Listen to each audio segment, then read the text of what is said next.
Hi, folks. Welcome to another episode of Film Study. This is Ken McKusick, and it's time for what has become an annual tradition here, and sometimes more than annual, but right now we're keeping it an annual, the bye-week roster evaluation. Tonight we're going to do the defense, and joining me as always for that process is Brian McFrland. Brian, how you doing?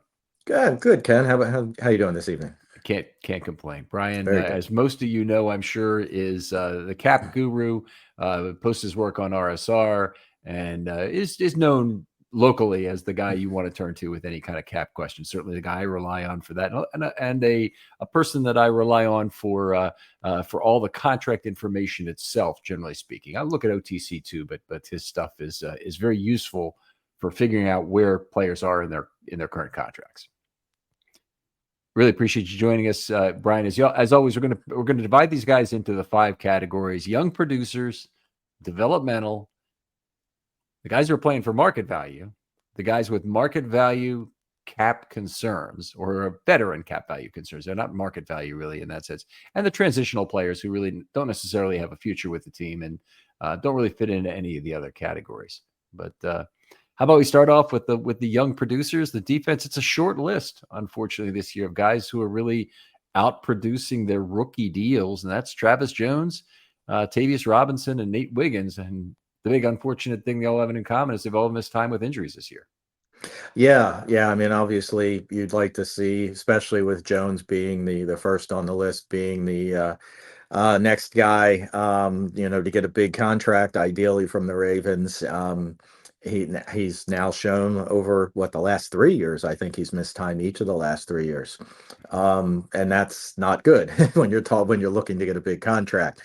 So, without Matabike, it'd be interesting to see how he looks the rest of the year as well. So, there's a guy that was staring at a really big contract. I think they would still want him back. Now it's just a matter of finding that price point, and where that is given his injury history. And, maybe that will work out for them. Might scare a few teams away. Obviously, it only takes one to throw the bag at him, and that's that. But, that's a guy I thought they probably would have already gotten done. Yep. But they didn't. It takes two to tango. So it's not, a lot of times people are like, why haven't they signed this guy? Why haven't they signed that guy? Well, the guy's looking out for himself too, and sometimes the numbers just don't work out for both sides. So, yeah, it's going to be, it's a big 2 to 3 months here for him coming up. So this is a something that shows up on a lot of players. The Ravens obviously have a number of players who fall in this category that their contracts expire at the end of 25, that they are up for renewal. And kind of take us through the process with a Travis Jones as the example of how a player is incented, then perhaps disincented at a given point to make a deal with regard to his contract. So maybe take us back to the end of last season, start there, and take us through till the beginning of the 2026 league year. Yeah, I mean, obviously, there's at the at this past off season, is the time the Ravens generally like to get things done. Doesn't always happen in February or March because they're focused on free agency and the draft, but often after the draft and once you start getting the mini camps and things like that, at that point, that's the time ideally the team would like to get a deal done, and that's generally the time a player for the most part would like to get a deal done as well. That's the time that you know, he's looking at one more year on his deal, and it's time to, and is the risk worth it?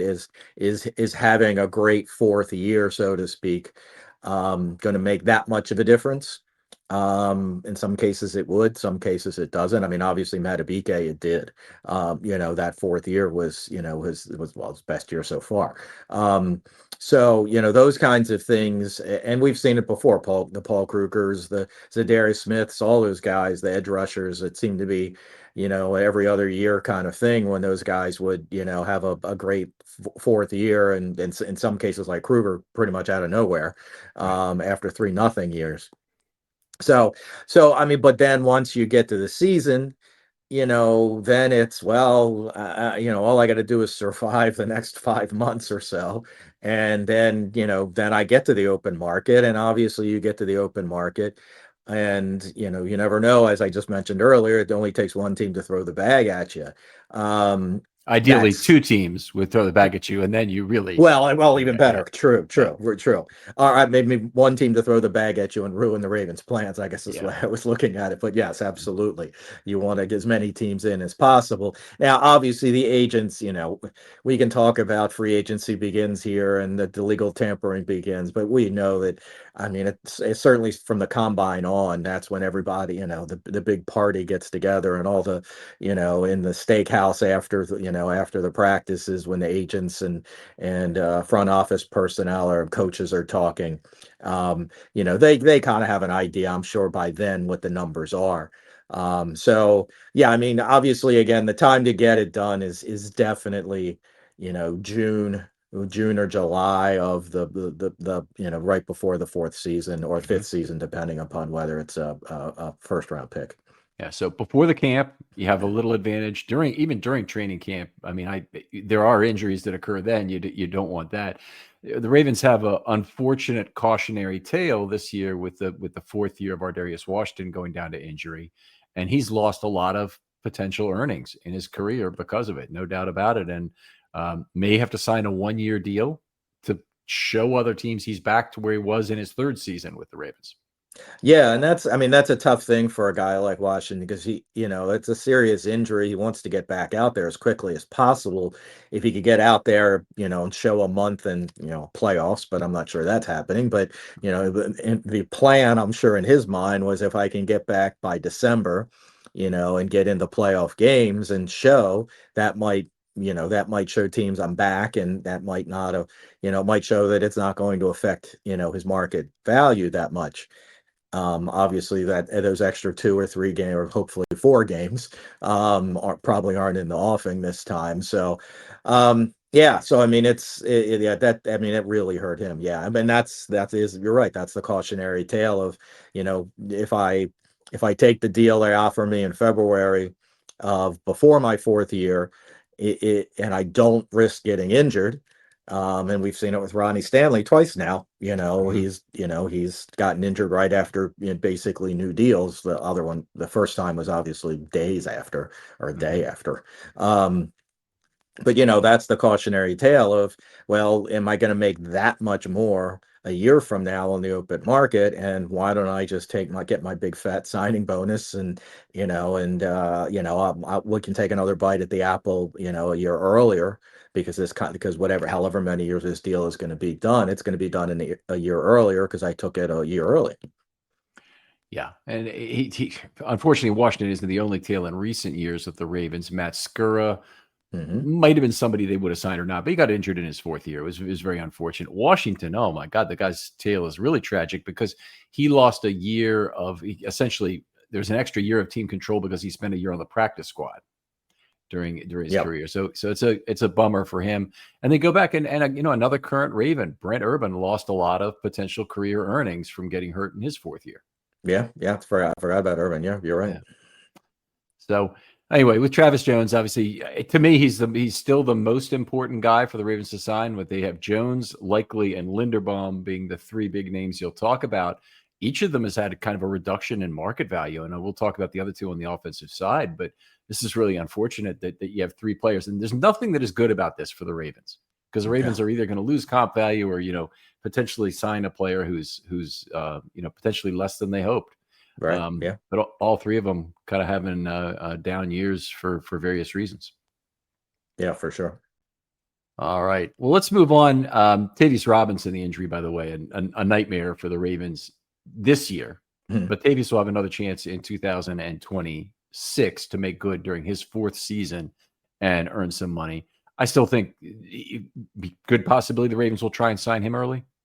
I would think so. I mean, assuming the injury doesn't, there's no concerns about any future, and it doesn't sound like there would be, but obviously we don't know all the details of all the injuries. But yeah, I mean, I would think he would be a guy. Um, he can't, obviously you aren't paying him, top edge, top rusher money because he's more, he does more of everything. But he's a solid guy to have around, and the injury may help them out a little bit to an extent, that if he doesn't flash as much as you would have expected this year just because of the time lost, then maybe maybe that's a guy you can say, well, we'll make you whole, kind of, and but only a 3-year deal, kind of like a Bart Scott was a kind of guy that Mhm. that was, coming off a couple good years, but he signed a couple shorter term deals. So that might be a way of kind of bridging it. We'll sign you to 3, so you might, I mean, it could be adding just 2 years to it, so it's 3 total. And that gives him a chance to establish himself, reestablish, whatever you want to call it, but still be a free agent not that far into the future. I would think the Ravens, they've typically been an add years team. So like Yes. Bateman and others. So I would think they want to add 3 since you have a cheap year out of Tavius Robinson as a 4th round pick originally on his initial deal, or at least it's got to be figured in any Well, it number they gets give. factored in. Yeah. It's gonna get factored in, no matter how many years it is. So yeah, So yeah. let's talk So additional years only, so we won't muddy the water with what the mhm. initial year would be worth. But if you're just adding years 5, 6, and 7 to that contract, what would be your guess on the number involved for Octavius? Ooh, that's a tough one because, again, he's not obviously not a guy that's put up big sack numbers, but Mhm. we've certainly seen guys that didn't put up big sack numbers and blossom elsewhere after leaving. So and I mean, we do seem to play a little more of a run first defense, and then worry about the pass after that. And the guys have left and been more just turn them loose on the edge. So. Um, I mean, it depends on. I think it really depends on how he comes back this year. So I could see Mhm. it being 8 a year. I could see it being 12 a year. Somewhere in that range, probably. Um, Seems high. Okay. yeah. Well, I mean, and again, it's you're paying for potential, and it depends on what other teams think that potential is as a rusher, obviously, because Mhm. I mean, that's going to be the calling card, and that's where the money goes. Or it's money Right. comes from. All right. Well, fair enough. I had a lower number in mind, but we don't need to keep going. The 21 and 22 draft classes are just kind of coming due at the end of the season. 21 had Bateman and Owe in the first round. So with their 5th-year extensions, they're due at the end of 25. And then you had a very beefy 22 draft class. It's one of the really great ones in Ravens history that includes some players who, they're going to need to get paid, likely Linderbaum and Jones among those, but there's others in that group as well. And Jordan Stout, for example, is in the group and probably going to earn a little bit of money.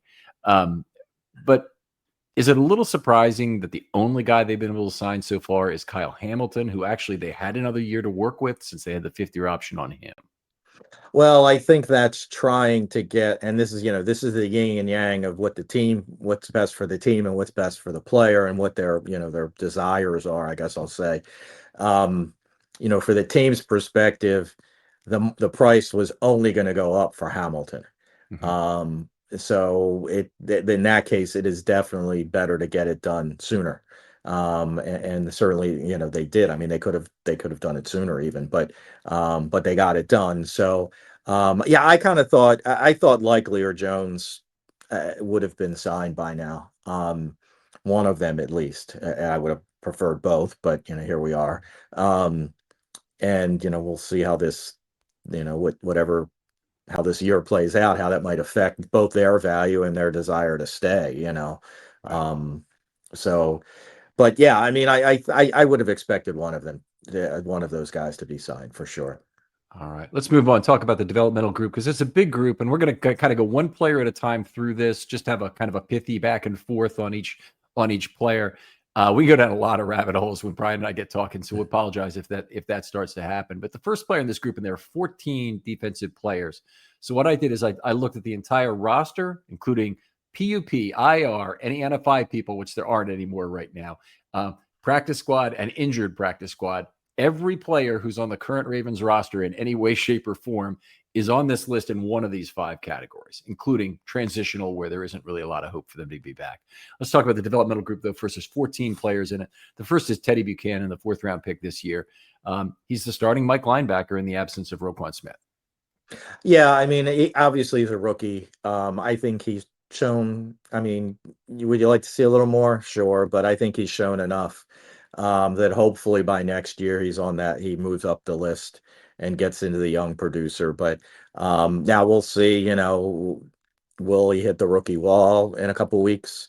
Mid-November or something, December, early December. I certainly hope not. But yeah, I think he definitely belongs here, and hopefully, like I said, I think of the list, he's probably one of the most likely ones to jump up to the better column of the producers, young producers. So third on the team with 100 teams. Actually, I think he's fourth with 110 special teams tackles. He plays across 5 units there. Struggled a little bit in coverage, but the thing I like about Teddy is that he's got a lot of runway left. But I guess the big question here is, do you think he's the real replacement for Roquan at the mic? Because there is a big question coming up about Roquan and his cap value entering 2026. Yeah, I mean, my guess is they would say yes. And obviously this little audition here, so to speak, um, will be somewhat telling, but they're going to, we'll get into it as we go through, but their cap situation next year is not going to be pretty. And obviously we'll get to Lamar in the next, we'll get to the offense, but that deal has to get done. One way or another, I guess. We'll get into that, but there are not a lot of options to create cap space. So, and if Roquan, if he's one of the ways for them to get the cap space, then somebody's going to have to fill in. And are they going to they'll probably bring in a veteran stopgap, but I'm sure their hope is that, that Buchanan will get there and Simpson will finally blossom, like a lot of our guys blossom as on their way out the door, it seems like. Yeah. Well, it happens, but good player. Let's move on to Mike Green here. The thing that's been impressive to me about Mike Green is how much he's been asked to do as a rookie. Kind of reminds me a little bit of Tavius in that sense. They had 30% snaps from Tavius as a rookie, which was very high given what his skill set was. You go back to other players. I mean, Terrell Suggs played more than that as a rookie, but it's still that's a high percentage for a rookie to play. He's got 251 snaps, which is second to Robinson among the front 5 defenders. So that to me, that's very impressive. And his performance as a run defender has been probably okay. As a pass rusher, has just been a little bit below expectation, I think we would fairly say, given the unreasonable hopes of us spoiled fans. Yeah. But in terms of the Ravens banking on this as their pass rusher, do you think that's the plan as opposed to going to the market and really trying to find a guy? I mean, I think, and again, cap space is going to be at a premium next year, but I think they're going to have and now that guy could be a first round pick, granted. And I mean, they could, unfortunately could be picking higher than they've picked in a long time. And I think the draft is pretty good at the top with some pass rushers. Now, hopefully they won't be that much to the top, that close to the top, but so yeah, I mean, I think they have to, whether it's a high first round pick or whether they trade up for a first round pick, they could get a little higher and get somebody, or a veteran. I mean, you can't count on Van Noy anymore next year. I mean, be nice for him to come back as a veteran presence, but he can't keep playing the snaps. He's, obviously was injured, but the snaps he's been playing, they need somebody. And I think that, I mean, Green certainly comes with the pedigree that he can be that guy, but they need two, and always gone. And I don't, that seemingly says they decided they weren't going to re-sign him anyway. So, where else is it? Robinson's a solid guy, but I don't, I think he's a guy that, you can move interior at times, the Zadarius Smith role back when Zadarius was on his rookie deal. That kind of, those, and who was the other one? Pernell McPhee. McPhee's probably the better example. So, so I mean, I think they have to do that, but I think they, they've got 3 more years of Green. I think their hope would be 2 years from now, signing Green coming off of 2 10+ year sacks, and having to break the bank, but gladly doing so to keep him around. Yeah, it's just one of the things about this year, and it's obviously been a tremendously disappointing year. the thing that would have made it worse is going after Micah Parsons and dropping a deuce on him. Yeah. I mean, and in this case, a deuce is 2 number 1 draft picks in Right. addition to a huge contract. That would have just been a nightmare. And from a cap perspective, what would the Ravens have had to do that? Would they have had to become the Browns or Eagles in terms of restructuring contracts to get a bunch of void years? Yeah, I mean, they would have had to do that. I mean, they've got 14 million in cap space right now. Well, they would have. The one thing they probably would have had to do is Owe would have had to go back in that trade. Okay. And that would have been, close to 13 million offset. So maybe it wasn't 2 first rounders, maybe it was a first and a third in Owe or something. I haven't really thought about it, but something like that. So, and they would have had to get Lamar extended to drop his number. Now, would that have been something, we're about to trade for Parsons, we got to get this done? Would that have been something that would have him to say okay, or him to say, well, my offer's been there, it's there still, meet it and it'll work out just fine. So, that dynamic is obviously one that without the agent is hard to predict. So, but yeah, that's the only way that could have happened. Those are the only 2 ways, basically. All right. I know. And I'm of the opinion it would not have saved the Ravens season to sign Micah Parsons this year. It still would have been I mean, could they have won one more game? Maybe. Well, I mean, they probably win the Bills game. I mean, because that was close. I don't know. Well, yeah. I mean, and that might be enough to. I'm not put them as obviously a top seed, but that might have been enough for him to win the division if he continued to play, at Michael Parsons level. And we got these, because I mean, that's obviously the defense. I mean, the run defense hasn't been very good either, obviously, and I don't think he's going to help with that. But the obviously the pass rush. What was it? They had no pressures against the Rams. They didn't do well against the Rams, but No. If you're talking about Micah Parsons can't keep Lamar from getting injured. No. And all the other injuries that happen on defense, I have a hard time believing that Micah Parsons is going to have an impact on it. And there's always going to be people who tell you, no, they'd have played less snaps and this and that and whatnot. They'd have been off the field quicker. I'm not buying it. Right.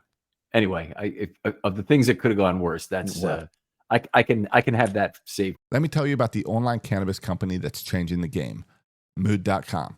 They created an entirely line of functional gummies, 100% federally legal THC blends, discreetly delivered right to your doorstep. And here's the best part. You can get 20% off your first order at Mood.com with the promo code RAVENS. Now, I've tried a bunch of their gummies myself. Each one's totally unique. The Sleepy Time gummies knock me out right away. They help me unwind fast, leave me refreshed the next morning. The Epic Euphoria gummies, they're perfect for when your day just isn't going the way you want it to go. What makes Mood special is how they pair the THC with natural herbs and adaptogens. You won't find blends like this at any local shop. They've got gummies designed for focus, relaxation, clarity, even energy, all made from cannabis grown on small, family-owned American farms. No pesticides, no shortcuts, just high-quality weed you can trust. Plus, Mood backs everything with a 100-day satisfaction guarantee. So head on over to Mood.com, check out their amazing selection, and don't forget to use the promo code RAVENS at checkout to save 20% off your first order. For Thanksgiving. Yeah, and that was pie in the sky. And I mean, everybody, we got to trade for. I was like, okay, that's never going to happen. But and again, when we talk about next year, that would be the second year of that deal with money going up. A big jump in his cap number, and that would have been problematic there too. At the same time that Lamar's cap number is escalating to 72.5 or 74.5, whatever it is. Well, if to get him, they probably would have had to redo that and flatten that out. So at least that part, that would have been the best part of, well, not the best part. Obviously getting Parsons would be great, but getting Lamar done too, as in tandem with that, and not having to worry about the next 2 years with those high cap numbers. So I want to hear about your Twitter philosophy in general. When you hear people, or when people, you see the conversation going on about Micah Parsons, and there's a bunch of people who, tell me what your thought is on them anyway. Who just say, EDC, get it done, and they'll have a picture of Parsons, the sack or whatever, a GIF of it. What's your response to that? I generally stay out of those types of conversations just because it's a zero sum kind of, and in the end, that being my personality, I'll just get frustrated with it, Uh-huh. and it's worth avoiding. Now, if somebody asks me directly, I will answer, but I don't, then it's just other people responding, yelling at each other, so to speak, back and forth, and I just stay out of it. And I haven't got to the point where I've muted conversations, but there have been a couple of times I've been really close. I was going to say, because once you get tagged into that conversation, you're listening to the whole rest of it. And so Yeah. many of those I'm tagged into, like, are Bills and Ravens fans fighting with each other. Oh, thankfully, I'm I not don't in know how to those. Yeah. stop them. I don't know Yeah. how to stop them all. Right. Oh, okay. All right. Let's move on. So Mike Green, scale of 1 to 10, your happiness with Mike Green's first year so far. I'm going to go ahead and say I'm about a 5.5 on a scale of 1 to 10. Yeah, I think that's right. I mean, it could be better. Thankfully, it's not worse, I guess, the way this season's going. Thankfully he's healthy at least so far, and maybe we'll see. Maybe we'll see some progress as the season goes on. Yeah. All right. Let's hope it gets up to like a 7 maybe by the end of the year, and then I That'd would be be pretty great. happy. Yeah. Yeah. Oh, yeah. All right, let's move on. Jay Higgins is the next guy. Kind of surprise roster addition. Had a fine preseason inside linebacker playing next to Chandler Martin, who we'll talk about a little later. He's been active for every game, but he's only played on special teams, 103 total snaps, so not an insignificant contribution. He's playing 17 snaps a game, roughly. Do you see the Ravens trying to find a way to get him playing time the rest of the season to kind of see what they have? Yeah, I mean, as well, I mean, that's the problem because you need the other. Well, I mean, you're not going to take Roquan off if he's healthy. You're still not going to take Roquan off. Mm-hmm. Even if the season continues to spiral down, you probably aren't doing that. So, who needs more snaps? Higgins, Buchanan, Simpson. So, and obviously they can rotate them. So I would like to, if it gets to that point, and we're playing for nothing, so to speak, it would behoove them to see a little bit. But he's still a rookie and an undrafted guy, so there's still 3 more years to see. And hopefully he's that next undrafted, gem that at linebacker that they actually kind of really haven't had in a few years, but they certainly had a string of them there for a while. Yeah, they have a history with it, to be sure. Let's move on. Adisa Isaac, a player who I really like coming out of the draft, but he's played just 69 preseason snaps in 2 seasons with the Ravens, and because he's been hurt, he's lost that time off his total time with the Ravens. So he's in year 3 in 2026. Entering year 3. This is a year where he really needed to stay healthy and could not make it through the preseason. And looked pretty good in that game against, I think it was the Colts. I think it was the first game. They played pretty well. And then, he's not here and might or might not be back in 2025. Yeah, I think he's, especially if they, really address that spot in this off season, he's going to be on the bubble. And I don't know that the third round status, I think it was a third, right? He was a third. Second or third. Yeah, one of the two. I think it was so I don't think that status will help him much anymore because I mean he might have been better being healthy and not playing particularly well than being not healthy and unavailable. I mean, that's terrible way of saying it, but his injury saved Ajabo's spot for sure, because Ajabo was in line to be cut. Right. And then they kept him, which was a little strange, but I think Isaac, largely because he plays special teams and Ajabo really doesn't. It would have made a lot more sense to keep him. And we went through, I will just say, a summer of abuse from time to time from Harbaugh telling us how important Ajabo was. And he was actually beating up on some reporters for saying, I think they must have used the B word on a bust, at some point to talk about him. And he called people out. He said, there's people in this circle writing just awful things about him, kind of thing. And I'm like, and then he comes back and he plays 6 snaps. So what did you think about him? Right. Well, that was remember how the runoff season they pumped up, the guy who passed away, unfortunately. Yes, I know you mean Ferguson. Yes, yes. How they pumped him up that one off season, and then he was nowhere to be found. And God rest his soul. That was his last season. But yeah. So it feels like Jabo got that same sort of treatment. No, hopefully nothing bad happens to him. Yeah, with Isaac, I mean, they have a couple outside linebackers on the roster. Malik Ham still needs to get a chance if he's ever going to, and we can talk about him, but he's a little bit later in this discussion. They have Kaiman Rucker, still on the practice squad, who was a good pass rusher at North Carolina. But Isaac, I mean, the team is absolutely got a crater right now at the outside linebacker position, so they need anybody who can play. If you're trying to go through this, how do you think the three of those players are ordered up to get playing time the rest of this year, as opposed to, say, a fourth choice, which would be go out and get somebody? So we talking Ajabo, Isaac when healthy, and I'm not even talking Ajabo, because I think he's going to be forced into playing time. I'm talking Isaac, Ham, Rucker, and a player to be named later. Right. Well, all three of them would require somebody being dumped off the 53. Because obviously Isaac's on PUP, and then the other two are just on the practice squad. Now, there's elevations that would be available, 3 each for them. I would think. Well, I think those two, I think those two probably have more of a chance. Well, Isaac's until he's healthy.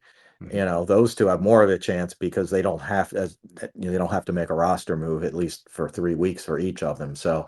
I would think. Well, I was going to say I would think Ham, but remember he was on the practice squad initially, and they cut him after the first week, I think it was. And they didn't cut signed Rucker. him, and they signed it back, right?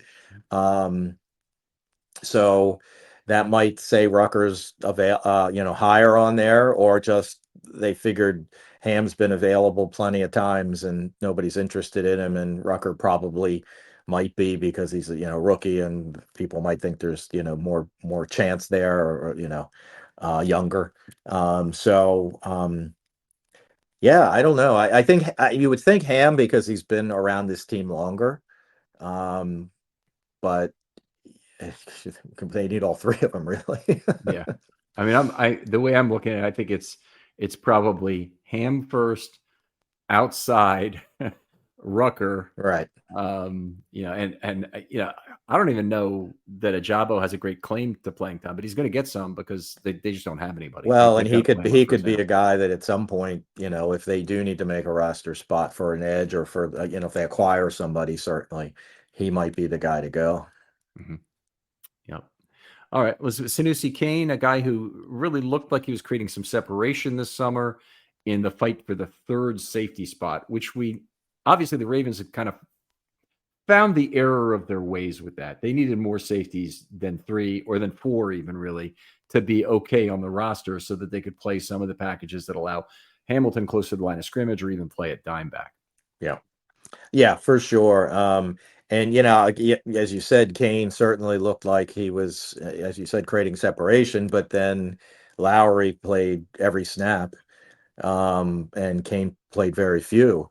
Was that 2 games ago, I guess? So yeah, and I mean, I'm happy, but I was shocked at how much different it looked with Gilman back there. Yeah. And we'll obviously get to him in a bit too. So, but yeah, so I mean, Kane's obviously a core special teamer. That's going to keep him around. Whether he truly amounts to anything beyond that, I'm not sure. Maybe he develops into some sort of run stuffing dime back, so to speak. Yeah. What was the short? Corey Ivy. No, more recent than that, but not too recent. More recent than that, not Tavon Young. We're talking about no, a safety. It was a safety. He was kind of a little bit round. He had a, I don't remember if he scored. He had almost like a 99-yard touchdown one game, and he was gassed. And I think he got caught at like the 1. I mean, Chad Williams kind of meets the standard of being a safety, but that's a long time ago. Yeah, it might have been Chad I don't remember. But anyway, I can see him in that sort of role. But that may be his ceiling, other than special teams. And by the way, that's not a bad NFL ceiling to be Oh, no, no. a C patch special teams player along with a guy who can play dime back. That was Anthony Levine's Levine, survivor that's strategy that's right the guy. there. Yep, that's what I was Okay. about to say. No, that wasn't who I was talking about, but Yeah. no, but that is exactly the kind of guy, that as a guy like Kane would, if there's no more higher ceiling than that, it could be a great career still. Yeah. Still could be fine. Okay. Well, then we get to a couple players who alphabetically are consecutive here, and unfortunately, their story is all too familiar. Bilal Kone played just 17 preseason snaps. He was a sixth. I guess both these guys were sixth-round cornerbacks picked, and Kone was the first one taken, and then Longerbeam a little later. But Kone hurt against the Colts. That ended his rookie season, and Longerbeam, he never got into a preseason game. He had a lingering injury that we heard some salty language from John Harbaugh from the podium about it. Now, salty is not exactly the right word, but sometimes he externalizes injury discussion by talking about it as, yeah, I'm very frustrated with that injury too, in terms of how it's progressing and this and that. And it's almost like he's accusing maybe the player or the medical staff or the trainers or whoever it might be of not really being square with him about where the injury is exactly. And so that was frustrating. Anyway, he ended up going on IR. And Longerbeam, unfortunately, is a guy, he'll be entering his second year. He'll be Kone as well. They'll be competing with rookies next year, new draft picks. I mean, how much did they just devalue their careers with these injuries? I don't mean to that they intended to do it. Obviously. Sure. How much did their careers get devalued? Yeah, I mean, obviously it's going to depend on what, they probably are expected to. Now, obviously, if they draft two corners in the third round, that would be problematic for them. But they're probably, I would think the Ravens expect one of them to be on the roster next year, at least one of them. Obviously, they didn't really get to see Longerbeam enough to really perhaps know what they've got there. They got a little more from Kone, and they always spoke pretty highly of Kone, I thought. Yes. After the draft and the coaches. So, and he's obviously a bigger corner. I think Longerbeam's more of a slot.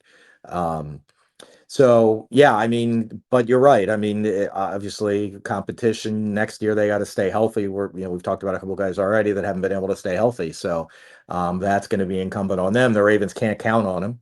And they were only 6th-round picks. Though it was a pretty deep corner draft last year. So, or this past year. So, yeah, but they're both going to they could be bubble guys. I mean, 6th-round pick doesn't guarantee anything. A scholarship, certainly, even in their first year with that. But and just ask Caillou Blue Kelly about that, Right. in terms of the past, the recent past.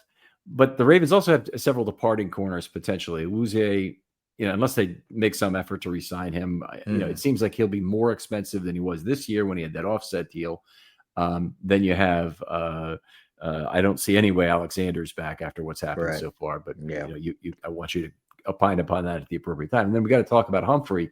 But there's just potentially a big veteran exodus here, where we're talking about Wiggins really being the backbone of the new set of corners they have, and they're going to need to go to the draft, and they're going to need one of these two guys at least to come back and be a contributor. Yeah, for sure. Yeah. All right, Chandler Martin, next guy on our list, outstanding, playing in the second half of 3 preseason games. I know that a lot of people don't put any stock in that, and you have to be careful, and you have to understand the context of what's going on. He's a weak side linebacker next to Higgins for those 3 games, so he had a good player next to him, which is nice. Include contributions across the board. Orr is very positive about him if you ask questions about Chandler Martin, because he's kind of the next man up among the inside linebackers if somebody was lost. Thoughts about him? I mean, obviously he's just a rookie who did not lose a year of eligibility, so to speak, this year.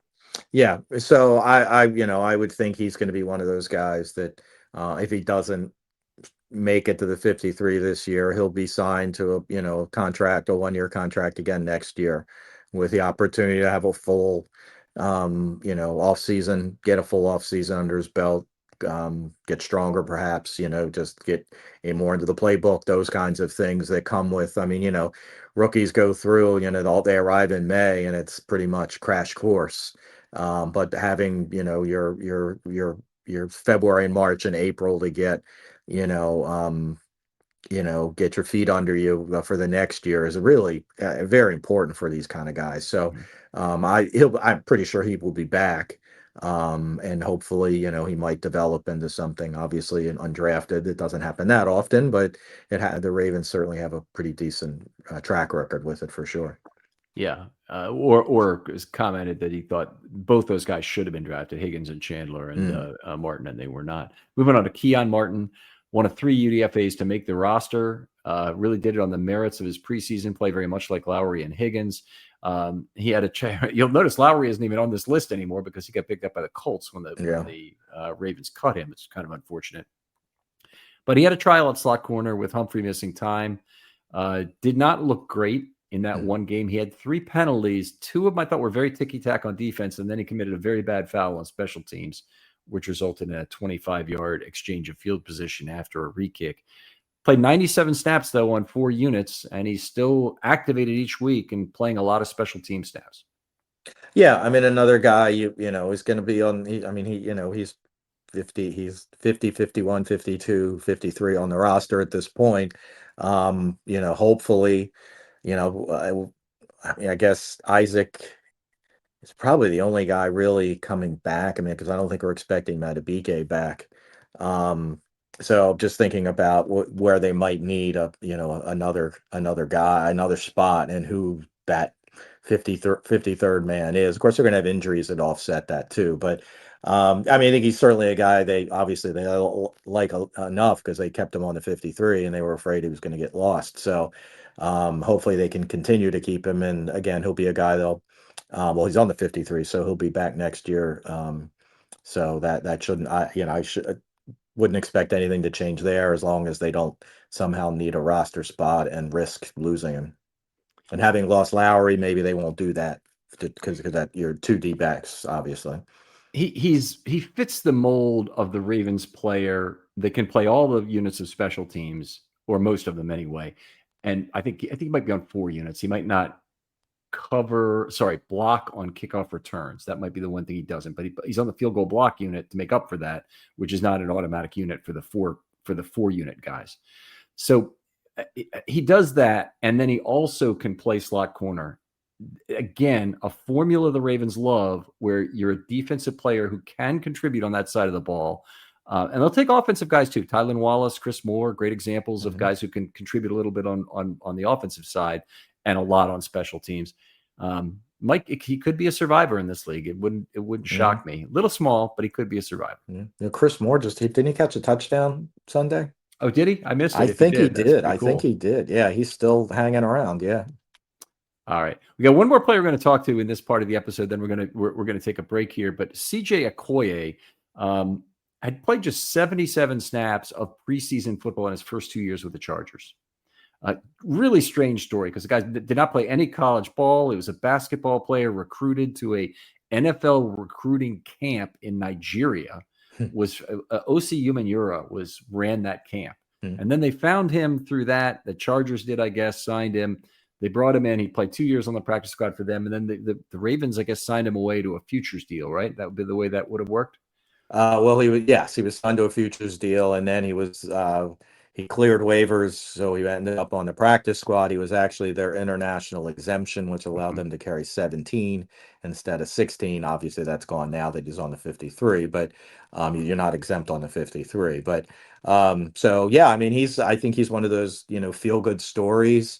Obviously, they need depth in the interior right now, especially with all the injuries. So he's going to have a real opportunity to show he'll be a exclusive rights free agent after this year for 2 more years.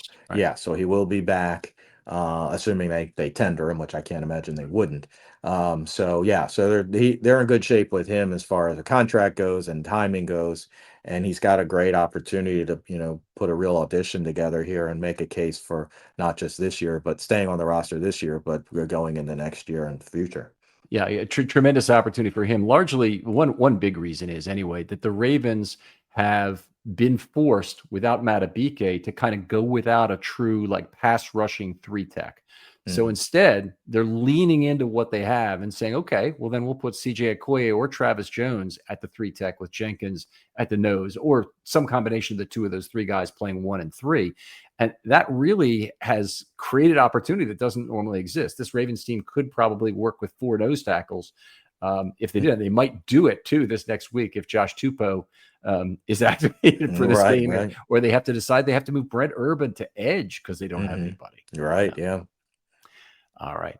Well, Brian, always great talking football with you. We're going to have to break this up into at this point, and we'll come back and pick it up with Aeneas Peebles. But tell folks where they can talk football with you online. Sure. So, I mean, the main place is on Twitter/X, and that's at Ravens Salary Cap. That's the place where when breaking news is happening, I'm trying to, get the numbers and figure the numbers out as quickly as I can, get the information. Obviously agents pass along things to reporters, and sometimes it's a little cryptic because they're not getting the full details, but I try to piece it together as much as possible. And then obviously once the numbers come out, get those out there as well.